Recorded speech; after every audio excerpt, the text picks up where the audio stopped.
Hey guys, John from the John Muir Show here, and liberals so often talk about just how abhorrent everything President Trump says.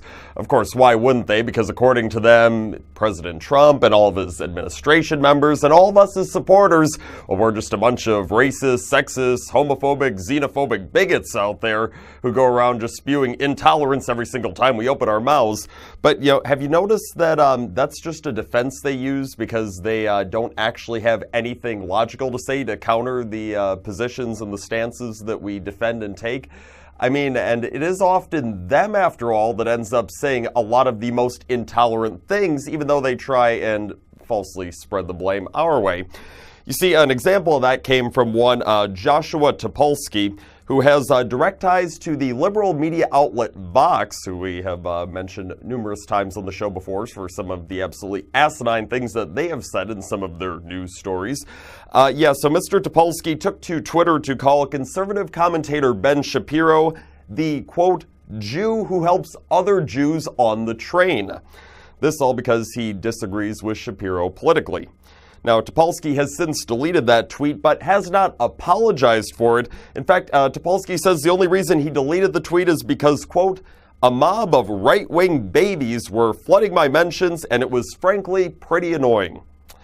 Yeah, Shapiro says he couldn't even respond to Topolsky's tweet because, of course, Topolsky had blocked him on Twitter long ago.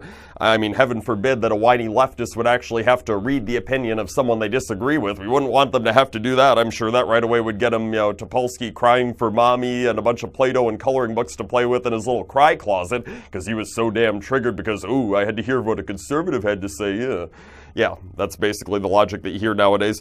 So basically, Topolsky showing he's just like so many others on his side of the political aisle. He is afraid of debate because he knows he can't win the debate. Liberals do not have the facts on their side. We do.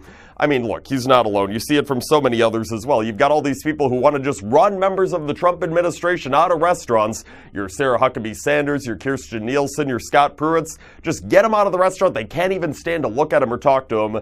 Of course, because they don't want to debate them because they know they're going to lose that debate. Or take a look at the liberals' henchmen, Antifa, that they go sending out there with their masks and their black uniforms. Yeah, Antifa, they don't want to debate people who disagree with them either because they too know they're going to lose. So instead, what do? They resort to violence. They have to carry weapons in their hands everywhere that they go because they know that if it's an actual fight of fist against fist or if it's just debate against debate, yeah, they're not going to win. You see, it's just unbelievable what the left is resorting to all so often that you have so many of these folks who they try to immediately go to name calling. We're at a time right now where we have so many liberal media members and politicians coming out and calling President Trump and all of us as supporters Nazis. Yeah, you remember that? That was only about a week ago where that was happening time and time and time again. It is absolutely unbelievable they continue to do this. It is so pathetic that the left has nothing better to do than to go throwing all of these absolutely shameful smears out there and trying to take us down, make us look bad. See, the only people that they're making look bad is themselves. It shows that there is no low that these pathetic leftists won't stoop to in their attempt to try and win back power and falsely convince people that we're the bad guys. Pretty much shows that whole loving left thing, they're anything but it. That's all the time that we have for today, but tune into the John Muir Show each and every weekday on WTAQ, WHBL, and WSAU. Hope you all have the best 4th of July. Until next time, I'm out.